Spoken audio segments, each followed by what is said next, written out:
Hey guys, I am so excited because today I'm here with Cara Tyrrell, and I have some really selfish reasons for doing this episode because Cara and I were talking and I was kind of telling her some things that I have going on with the boys in my personal life. And the advice she was giving me was so good. So I was like, we've got to do an episode on this and share it with my audience. So excited to have Cara here. Cara, thanks for being on the show. I'm so happy you're here. Can you kind of introduce yourself to everybody and let them know what you do? Yes. Hello, everyone. So I am Cara Tyrrell. I live in Vermont. So I am in the middle of beautiful spring here. I'm an early childhood educator and a conscious parenting coach.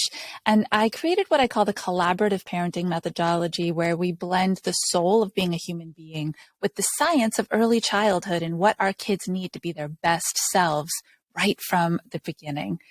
So that's who I am and what I do. And I'm really looking forward to this conversation. Yeah, we always have really good conversations, and it just always goes into a really helpful place and just a lot of genuine truth and helpful, just real life applicable kind of things. So I'm really looking forward to this. So I'm going to give everybody kind of a background of how we got into this conversation.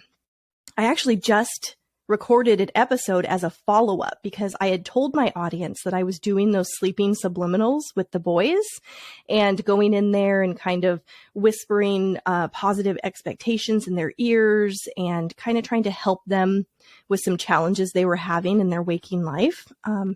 And it's all been going really good. Their relationship really improved, and I was noticing a lot of positive changes. But then some things started coming up that I was like, whoa, okay, I know I promoted this, but this is kind of taking us into a not so healthy space. So what happened was I started telling the boys things like, you are a powerful creator. You are free. You are the boss of you, kind of stuff. And my older son really internalized this, and to the point where he started saying things like, well, you can't make me do this because I'm the boss of me. And so now I have this parenting challenge, right? Okay, he doesn't want to listen to me. And I would fall into that authoritative, well, you have to do this because I said so. I'm your mom. You got to respect me. And I just want to get your input on that. How do we find that balance between empowering our kids and letting them drive, right, their lives, trusting in their inner guidance and letting them thrive, but also having this family dynamic of, well, I'm still the parent and we have to have respect? Absolutely. First, I just want to say that very often we try to tell our kids the things that you were telling them during conscious, challenging moments, right? We try to empower them when they're not able to receive it because they're in such a big emotional space already.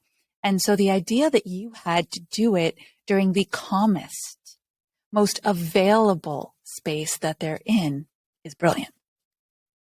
So props for that. Awesome. Thank you.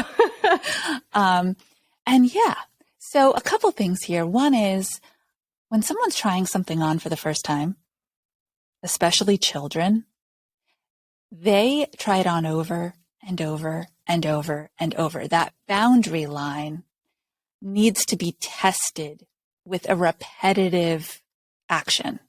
And as parents, that's really challenging for us because we say our answer to that one time and we want it to land and we want them just to believe us and to, okay, great, check, move on. Moving on. Yeah. Yeah.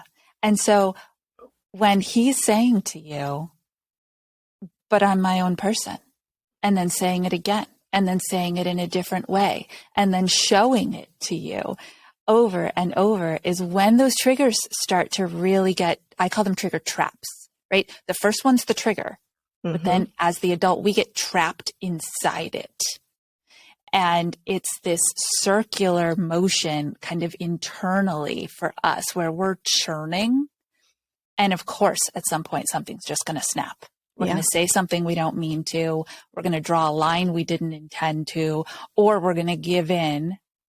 And now we've done the one step forward to go 5 steps back because now we have to do it all over again. Yes, this is what I don't want to do. I want to keep us on this path where we're moving in the right direction. And I know I am offering him good advice, but I just want him to know which direction to take it, more of a positive direction, right? So you have older kids from the realm that I'm used to counseling in, right? I work with parents of toddlers and preschoolers, some kindergartners, but you have kids that are slightly older than that. I have a 6-year-old and a 4-year-old.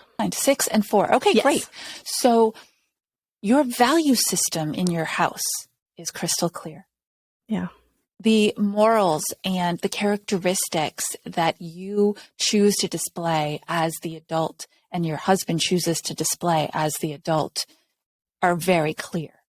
So when he's saying to you, well, I'm the boss of me, I get to be who I want to be, why not start a conversation? Yeah. Who do you want to be? Do you want to be the person who argues? Does that feel good to you? Do you want to be the person who always has to be right? Does that feel good? Or would you rather be someone who can hear somebody else's opinion? I know I would. Would you rather be someone who can have a conversation and make a decision together? Maybe it won't be the right answer, but we can try. We can try to problem solve together. If it doesn't work, we can come back together and make a new one. Wow. Oh my gosh, you guys, did you hear that? Like, didn't that sound so good when just listening to her? Like, I felt the energy just align with the child. Like, all of a sudden, now you're not opposing and you're not defensive, but you're helping them to grow in that moment to know more about themselves while you're also learning about them. You guys are like a team in that moment. That was awesome. Yeah. And that's collaborative parenting, right? There is a boundary line where, as the parent, first of all, if it's a safety issue, it's all you, right? The red card gets to come out. You are just fully in charge of that experience. And it doesn't have to be a physical safety issue. If it's I want to go to a friend's house, but fill in the blank, and you feel like that's a safety issue, those are your choices. But what we're doing in these early years is we're laying the foundation of that relationship. And you said earlier, I want them to respect me. Yeah. Right. And they want to be respected. And so overtly saying these things out loud, they tend to be implied expectations from our side as the adult. Well, I want my child to respect me. And even people who practice respectful parenting keep it kind of under the hood, right? They self-identify, but we don't say it out loud. Why not? I respect you enough to listen to what you're saying to me. I respect you enough to tolerate that you're using that tone with me. I really need you to respect me enough to hear what I need to say back. Yeah. And I will choose a tone that feels really good. And maybe we can make our tones match. That would feel even better. Oh my gosh, Cara, this is awesome. So good. Oh my gosh. So let's say that somebody listening is the type of parent who is kind of I want you to do this because I said so kind of parent. Like, because a lot of times that's easier, right? You're tired. You're tired. And they're like, why? And you're like, because I said so. Like, I just want you to do what I said. How do you start making the steps to turn this around into more of a collaborative kind of parenting and having that relationship with your kids when you're so used to doing it the other way? Yeah. Well, that's a great question. And if you are in the pattern of, and your child is used to being the receiver of that authoritative voice, you're already in a power struggle. Right? So the words have to change, and it's going to take some effort, and it's going to take a little time for them to believe you, to trust that you actually mean something different. Kids are brilliant, right? Their brains are coming up with possibilities for what could this be that's coming at me all the time. And so just like they are able to come up with 5 different sneaky ways to get what they want from 5 different people, right? I mean, how much cognitive planning does that take? Yeah. They are able, like, it's going to take them that many times and that much trust for when you say something different to be believed. So what I call the core 4 connectors in a collaborative relationship, and you have relationships like this in your life. So as I say these, think of somebody that you share all of these with. Mutual respect. Implied honesty. You know what they're saying is true. Mutual trust. Can always believe what they say. And an open line of communication where you're never afraid to speak your truth. Those connectors are what you want to work on. So if you're just turning the corner to this journey, first of all, you'll probably need some help. Okay? This is not a quick, you might need some guidance, but pick one. Don't go for just all one. 4. Just pick one. Okay. Yep. And if you pick honesty, because honestly, somebody who's told because I say so all the time doesn't actually know why they're being asked to do something. True. Right? They only know it's to please the parent, or they only know that if they do it, they avoid the anger. Yeah. Or if they make the choice, it's from a position of fear of the outcome instead of celebration of the outcome. So pick one and then talk about it. Okay. I'm going to be honest with you right now. I'm going to tell you the truth right now about why I need you to do this. They're going to still put up a little bit of a struggle because they're not used to it. But the more you do it, the more they're going to believe you, and then you can move on and add the next layer. Wow, that's awesome. Okay. So you mentioned that pleasing the parent, and that triggered for me because I think a lot of generations are raised that way. You want to please your parent. You want your behavior to make them happy. And that goes against what I'm trying to instill in the boys, to take responsibility for other people's emotions. So is that something that you work with parents on? Is that something that you teach about? I would love to hear more about that. Yes, absolutely. So people make decisions, right? And this is right up your alley. Our mindset is where it all starts.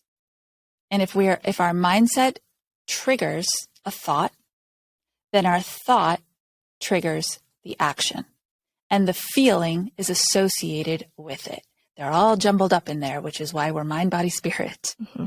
So if the mindset that's being presented to children is because I said so, or else I will do, or a carrot is dangled in front of, if you do this, then we can do that, then they're already coming from a place of lack, right? They have to do it in order to fill up. Yeah. To achieve. Yeah.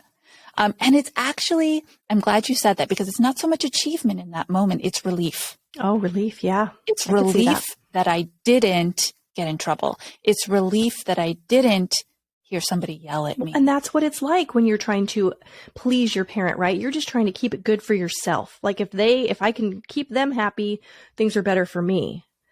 But what do we want? We want our kids to feel that sense of achievement that you just brought up. Mm-hmm. And in order to do that, we have to have something to celebrate at the end. And that comes from the proactive place instead of the reactive place. And people say to me all the time, moms particularly say, well, she listens to her dad. Well, she's not really listening to dad. She's choosing to do what dad asks because she knows what happens if she doesn't. So she's making that choice out of fear. She's not making that choice out of autonomy. Yes. That's it right there. That's what I want to change with my kids. I don't want to do that. And I think that it's easy to fall into that sometimes, because who wouldn't want other people to be pleasing themselves, you know? Right? Like, yeah, that makes my life easier. If you're going to do what I want you to do, that's great for me. But it's not really the message. It's not the message that I want the kids to have, because I want them to be empowered, and I want them to know that their emotions are their responsibility and my emotions are my responsibility. So even if I'm upset, I will tell them, I'm upset right now. I have to go and I have to get better. So I'm going to go take some time to myself, and then I'm going to come back and we'll talk about this some more, so that they see that I'm taking responsibility for that anger and not putting it on them, not blaming them. That's right. That's right. It's yours. But you know what else is yours? The outcome. That natural consequence of your choice is also yours. So when we have positive emotions or observational emotions and take that step back like you do, then the outcome is that you emotionally regulate before you engage. The engagement is more positive.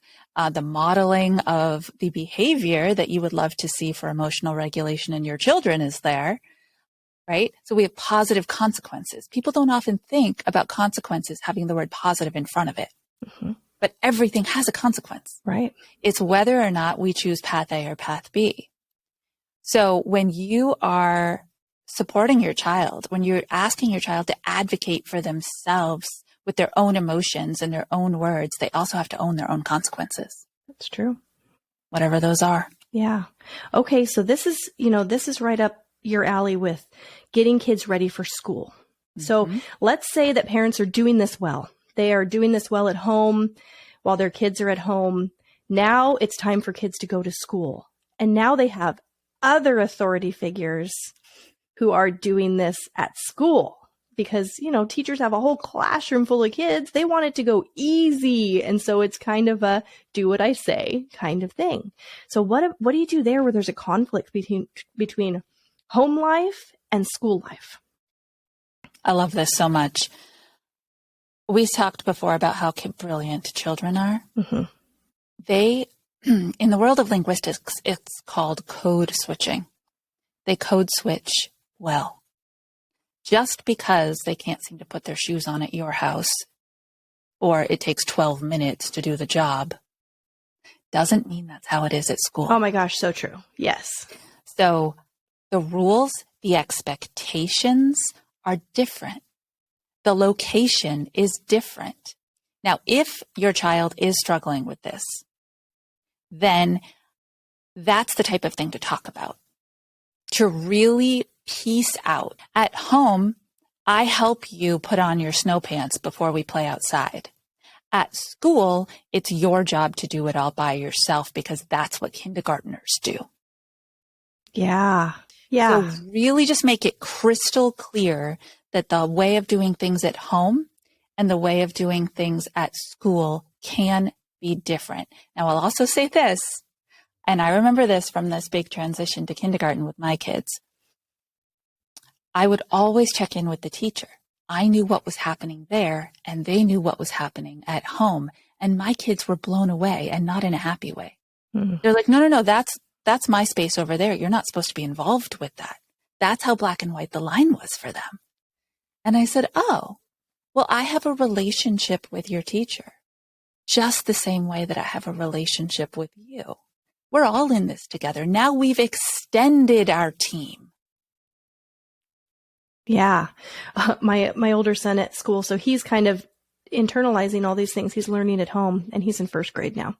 And I get a message from his teacher, and she's like, so I asked Austin to do his work, and he sat there and he looked at it for a little bit, and then he came up to my desk and he said, my inner being says I don't have to listen to you. And then he went back to his desk. And she was like, I don't know what he meant by that, but I just told him, well, you should always listen to yourself if you feel like you're unsafe, but this is a safe environment and I think you need to listen to me, is what his teacher said. So that's kind of why I wanted to know what your take is on that, because he's obviously applying the things that I'm teaching him. and he's taking it to school, and he's doing it in kind of a defiant, like, I'm the boss of me kind of way at school. So I kind of talked to her a little bit. We had a meeting and everything, but how should I approach that with him to get him to, I don't want to say comply because I don't teach compliance, but to get along better with his teacher and make more cohesion at school? Yeah. The first grade. Okay. So this is an interesting conversation because a lot of there's levels of development, right, that we're all ready for. And when you say, I am the boss of my own decisions, I am the boss of my own thoughts, I know that I can manifest a day that has a positive energy, even if I run into some type of difficulty. Your adult self is at the developmental level to understand that that's not a one size fits all thing, that there will be moments in the day that you have to use social norms, even if you're not really on the same page with that other person, right? You know what the appropriate way to walk into a room is at a gala versus the appropriate way or the comfortable way that you can walk into your living room. Yeah. So it sounds like what's happening is he's internalizing this so much that he's saying, well, it must apply everywhere. Yeah. Everywhere must be a safe place for me to do this type of thinking and express myself this way. And so you will need to chat with him about that and say, what I'm telling you is 100% true, but it's a know when to use it and know where to use it type of thing. I love that. It can be in here all the time, but it can't always come out. So you're going to have to teach him to read the room, which as a first grader, that is a little tricky. So, some real broad strokes there and say, at home, I will always listen to everything that you have to say. As long as you tell me in a kind, respectful way, I will always listen to everything you have to say and we will solve it together. At school, you've really just got to listen to your teacher because there's not one of you. There's 20 of you. And she's got a big job to do. So show some compassion, practice some empathy, right? These values that you want him to have in the world. Pull them out. Wow. And I feel like that applies to so much. Like, I used a really specific example, but for people listening, like, that could apply to really any kind of thing that's family based, like, say, religion, for example. Say that before you guys eat at home, you all join hands and you pray. And when you're having lunch at school, you don't have that happen in the lunchroom where everybody joins hands and pray. Like, it really is a distinct difference. And it's because of your environment and how you behave differently in different environments. Yeah. Yeah. Or with different people. That's true. I know that when my girls were little, we always had lots of conversations about grandma and grandpa versus nana and papa. Right. And my girls would say things to me like, well, why can't I fill in the blank with either of them? And I said, well, they are different people than I am. Right. They talk to you differently. They play with you differently. You have a different relationship with them than you do with me. And for me, it's all about relationship. Right? We're in relationship with everybody around us. It's just the quality and the depth of that relationship. So with you, he has the deepest relationship. So you guys can go deep on these things. But with people who have a more surface level relationship in his life, like a teacher or a coach, it's just going to have to be the way it is. And he can't expect them. Now, her response blows me away, to be perfectly honest. What an amazing human being she must be. Yeah. But he can't expect the same reactions or the same words to come out of their mouth that would come out of your mouth. Yeah. You know what I love so much about that is relationships is one of those things you don't learn how to do. I mean, you learn how to do it just by doing it. Nobody teaches you how to do it. But what you're saying is these are the kind of conversations that you're having with your kids where you're giving them the fundamentals about how to build different relationships in different environments with different people. And that is invaluable. Like that is, you don't find that with anyone else. That's our role as a parent, to really promote those kind of things that they're not getting from anyone else. I love that. And that's why I say that I teach parents how to be their child's first teacher. And they always say to me, "Oh, you teach homeschooling?" No, I don't, actually. I teach this relationship building, this foundational ability for your child to then go out into a school, whether it's preschool or kindergarten, first grade, and be their best self, be in tune with that, but also engage interpersonally. Yes. And also understand how to be social and emotional with others. And it starts with the way they are with you. Yeah. Wow. Are you working with people on an individual level? Like, what if people want to find you and work with you? Where can they find you at? And what kind of programs do you have? Yeah, absolutely. So I am everywhere on social at Core 4 Parenting, the number 4 in the middle, like those Core 4 connectors. I do take on one-on-one clients, but I have very limited slots. And I prefer to bring people into my group program. One-on-one is great if you have some real significant stuff that you just want to do privately. But I have a beautiful group program called Transforming the Toddler Years for moms and dads of 1 to 4-year-olds. And we walk through 6 modules. 3 are soul, 3 are science, and you finish with a personalized parenting toolkit of strategies that work for who you are, who your child is, and the home environment that you are building. I am currently teaching a cohort. I open up again in the fall for another cohort. So be sure to come over to the website and check it out. Wow, that's awesome. Well, you guys go and follow Cara on social so that you know when things are coming and you can get involved with her. I mean, I can't even tell you, like, I just feel like the knowledge base that you have is so strong and you can feel that you really care.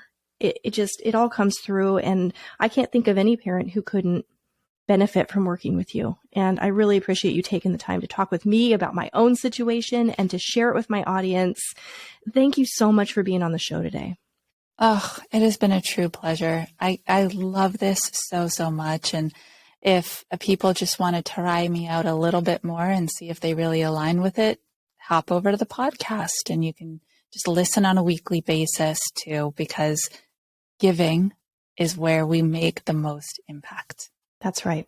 And that's Transforming the Toddler Years. You guys go and check it out and listen. If you like being able to watch the podcast, make sure to let me know by subscribing to this channel.